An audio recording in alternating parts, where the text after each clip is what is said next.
Hello बच्चों, आज का हमारा टॉपिक है स्लैब रेट ऑफ इनकम्स, जो हमारा डायरेक्ट टैक्स का पार्ट है। अभी हमारा जो फाइनेंस एक्ट चल रहा है वो है 2020, और असेसमेंट ईयर की बात करें तो हमारा असेसमेंट ईयर जो है वो है 2021 और 22, जिसमें हम लोग डिस्कस करेंगे ओल्ड रिजिम के बारे में और आगे हम लोग न्यू रिजिम के बारे में भी डिस्कस करेंगे, और इससे रिलेटेड जो भी प्रॉब्लम है उसको भी लेंगे और उसको सॉल्व करेंगे। तो चलिए वीडियो को स्टार्ट करते हैं।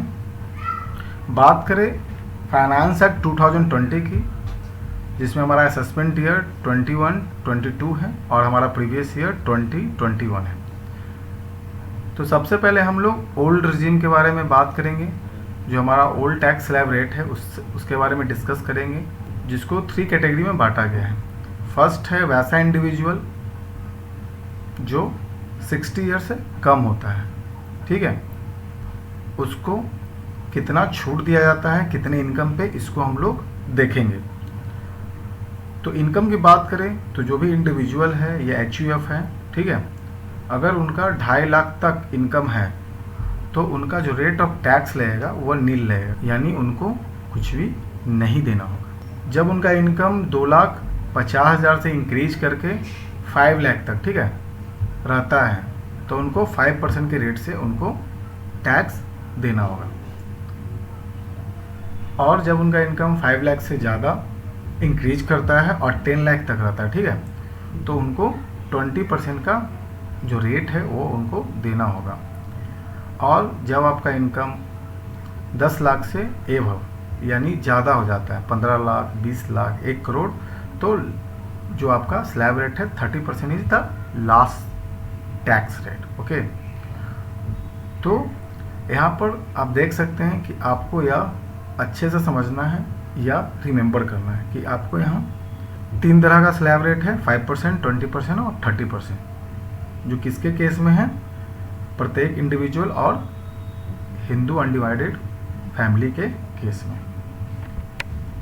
नेक्स्ट चलते हैं, जो आपका सेकंड कैटेगरी है, जिसमें वैसा इंडिविजुअल, ठीक है, जो इंडिया का रेसिडेंट हो और जिनका एज 60 से ज़्यादा हो, ठीक है,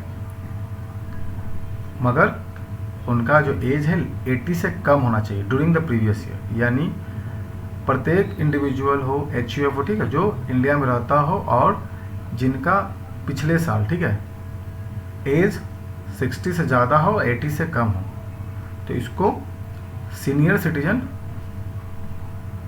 कहा जाता है, ठीक है। तो जिनका इनकम देखते हैं तो इनको अप टू 3 लाख तक, ठीक है, जो टैक्स है वो नहीं देना होता है, यानी इनको एक्स्ट्रा 50,000 का ज़्यादा छूट दिया जाता है सीनियर सिटीजन को। अगर इनका इनकम 3 लाख से बढ़कर 5 लाख तक होता है, ठीक है, तो इनको रेट 5% देना होगा टैक्स का।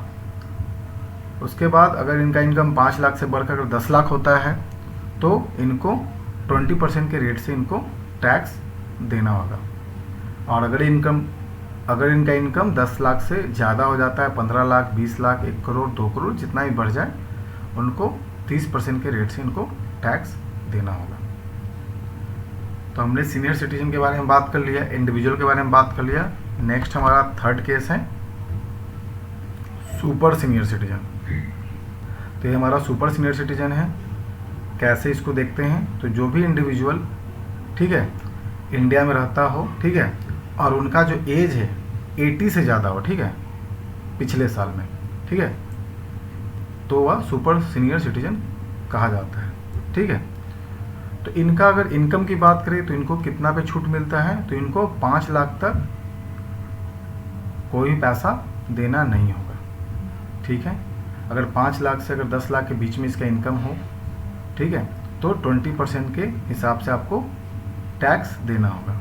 अगर सुपर सीनियर सिटीजन का जो इनकम है 10 लाख से ज़्यादा है, 15 लाख, 20 लाख है, तो 30% के रेट से इनको टैक्स देना होगा, ठीक है।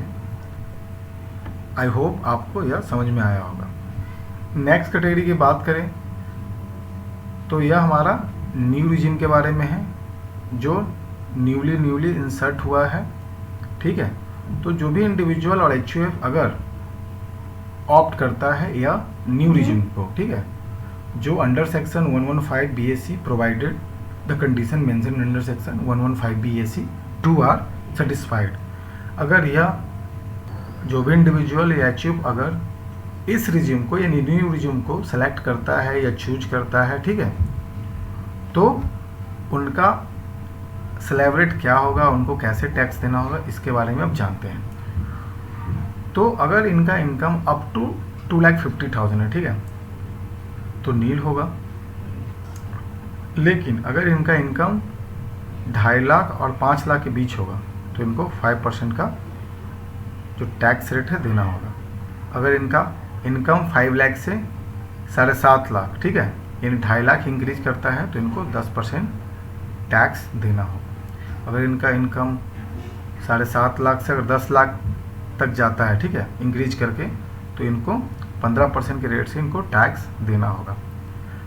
अगर इनका इनकम 10 लाख से 12.5 लाख तक जाता है तो इनका 20% के रेट से इनको टैक्स देना होगा। उसी तरह इनको 12,50,000 से अगर इनका इनकम इंक्रीज करता है और 15 लाख तक रहता है तो इनको 25% के रेट से टैक्स देना होगा। और अगर इनका इनकम 15 लाख से एबव जाता है, यानी 16 लाख, 17 लाख, 18 लाख, 20 लाख, तो इनको 30% के रेट से इनको टैक्स देना होगा। यानी ओल्ड रिजीम में हम लोगों ने देखा कि वहाँ पर 3 ही रेट्स थे, ठीक है, लेकिन यहाँ पे रेट्स का क्या है, टाइप बढ़ा दिया गया है। क्यों? क्योंकि यहाँ इनकम को छोटे छोटे भागों में बांट दिया गया है, ठीक है, और इनकम का जो थोड़ा लेवल है वो बढ़ा दिया गया है।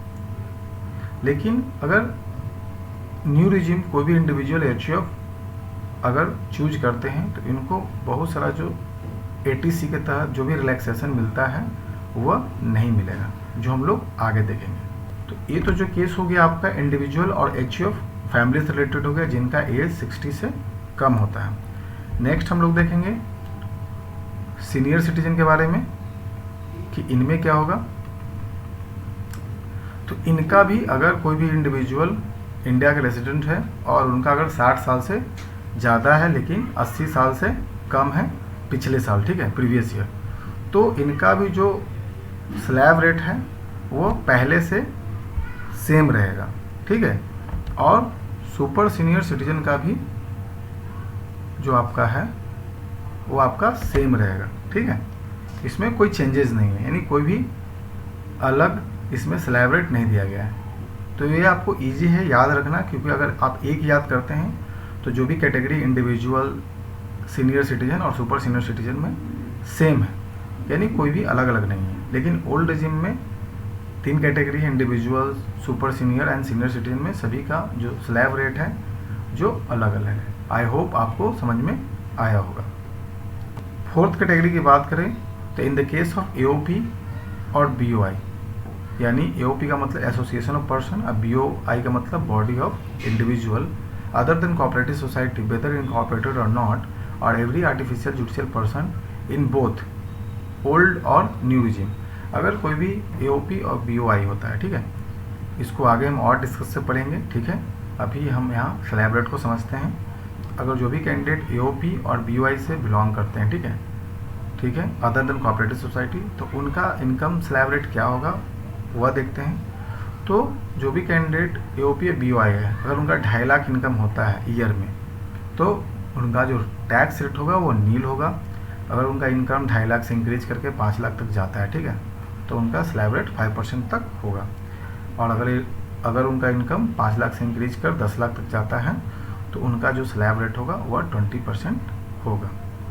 अगर उनका इनकम 10 लाख से ज़्यादा यानी 12 लाख, 13 लाख, 14 लाख जो भी हो, अगर ज़्यादा जाता है तो उनको लास्ट जो टैक्स है वो 30% जाएगा। यहाँ पे हमारा सारा कैटेगरी कंप्लीट होता है। नेक्स्ट क्लास में हम लोग नेक्स्ट टॉपिक को देखेंगे। आज के लिए इतना ही।